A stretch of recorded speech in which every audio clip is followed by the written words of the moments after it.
I'm Dan Miller with the entry name Miller Time. Where are you from? Oklahoma, back in the United States. I generally try to raise somewhere between 12 and 1,800 stags every year. I've got several different breeds that I'm fond of. The grays, like you've seen, of course, and they're an old line of Joe Good grays that we had.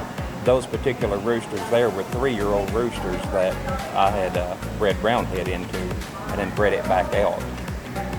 They've been really good. As everybody has commented, they're a little bit short, but they just always seem to be in the right place. And so it was hard for me to cull roosters like that. The red roosters were, there was a couple there that was pure lacy roundhead. They're the same way. It's an older line of lacy that I've had for a long time. Still very good roosters. One rooster was half Dom, half Kelso. Some like that. Most come Dom colored, but some do occasionally come red. They're very good roosters, but that just happened to be the only one in that particular show. There was one rooster that was a straight comb rooster that a lot of people's commented on. He was half Showtime Kelso and half Radio Kelso, and I've had both of those lines for a long time, and they work really good together crossing like that. I think if I picked one guy over anyone, it would probably be Gary Gillum. I used to get up from the fight when he would go to the drag pit. I'd just get up and follow him to the drag pit just to watch, because he was such a good handler, and I knew he knew how to get 100% out of his rooster.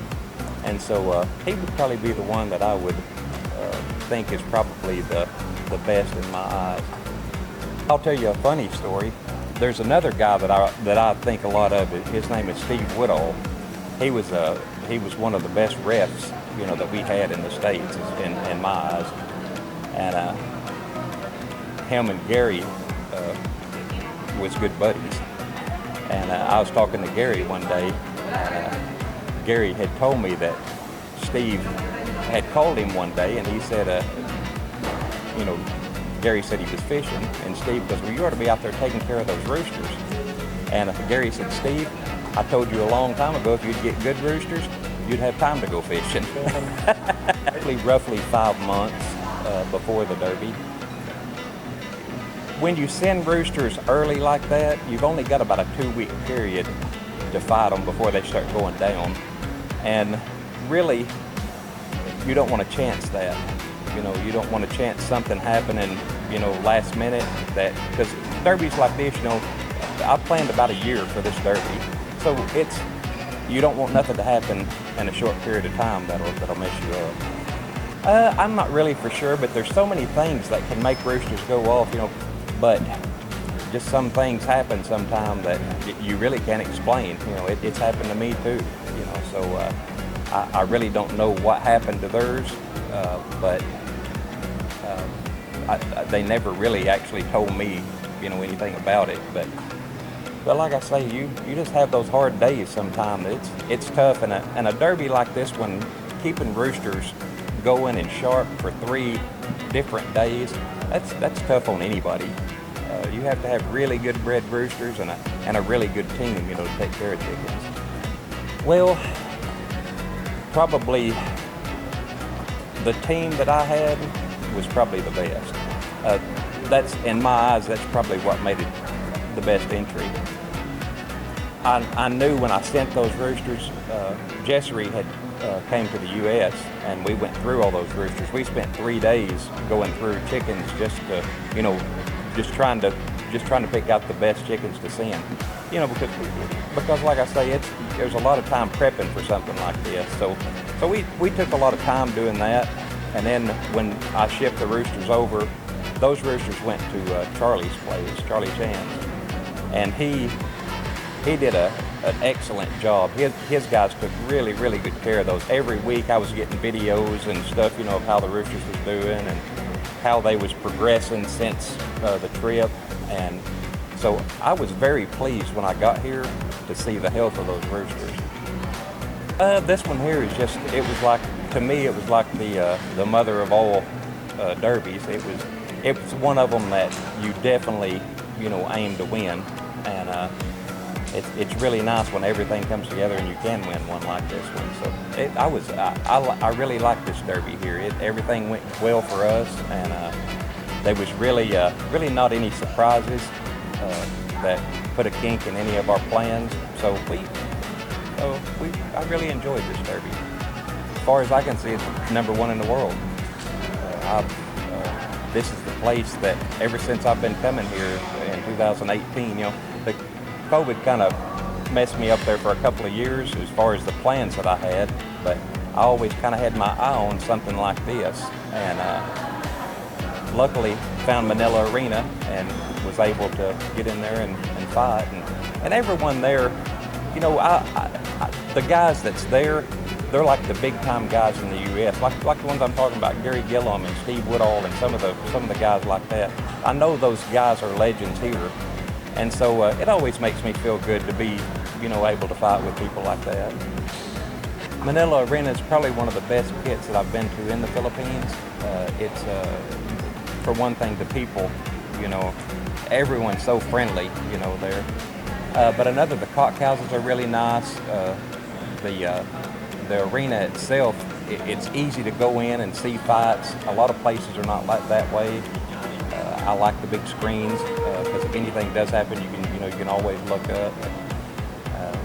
Probably, if I was picking one thing that I like being able to fight there, it would probably be the cockhouses. The cockhouses have been insulated, and the air conditioners help a world. They make a world of difference to a rooster. Well, I was happy I did win. But guys like that, you can't whip them consistently. It's going to be their turn sometime, and it's your turn sometime. The only thing you can hope for is just have good, well-bred roosters, and make sure they're sharp. If they're 100% on fight day, that's the best chance you got, and it still ain't going to be good enough sometime. But that's the best chance you have. But I respect all those guys. Those guys, they've paid their dues. They're exactly where they're supposed to be. They're at the top. Looking back now, hindsight's always 20/20. I wish I'd have pitted the rooster a little farther back just to give him a little bit more chance, but I didn't, So, things like that just happen. It's no big deal, really. Like I say, there've been people ask me, was I mad about it? Well, I fought way too many roosters and lost way too many to be mad. It was almost, when I come out of the pit, Marv was coming around, and I had to smile. I just smiled and shook his hand. I said, that was a good one. That's a good fight. We've already actually looked at a few roosters for some more derbies, and so hopefully we'll be fighting, real soon. We've actually got a farm that we've been raising stags for about a year in Iloilo, and so we do plan on fighting some stag derbies. Not really. I mean, everyone's doing a great job, here, so I don't think I can contribute to making them do any better. But my hat's off to them. Everyone's done a really good job. Probably if it wasn't for Mayor Jessery, the roosters wouldn't have fought near the level that they fought, because he's kind of the mastermind of the pointing. The roosters are good bred and they're healthy, but they still have to be pointed correctly, and he's top notch on pointing. So my hat's off to him for that, because that's where I needed some help. In the Philippines, it's a lot different than the U.S. Climate's different. Roosters go through feed way different. So thanks to him, those roosters came out. I feel like they was as sharp as you could get a rooster, on the day they were supposed to be sharp. So Jessery did a really, really good job on those. The feeds are a little bit different. I think our feed may be a little bit more protein in it than the feeds here. And as far as the air conditioning goes, we kind of use that too in the U.S., but roosters here aren't quite as strong. It's almost like our roosters get a little bit bigger and healthier acting and feeling there. Roosters when we send them to the Philippines, they seem to stay strong. But when we raise a rooster here, they seem to be a little bit more fragile and frail, you know, growing up. It's almost like they don't get quite the nutrients.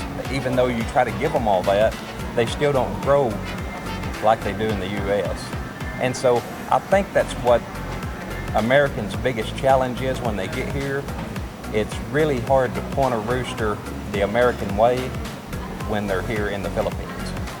I noticed roosters here go through feed on the pointing side totally different. And luckily for me, Jessry was there to straighten that out before we got in bad trouble. But like I say, luckily, you know, we was able to overcome that and go on and fight good. Yeah, I do. I want to personally thank all those guys. You know, without the invitation, I'd have never been here in the first place. So I really appreciate being able to come and hang out with that group of guys, because, like I say, they're the elite guys. So I feel really honored, you know, to be here fighting with them.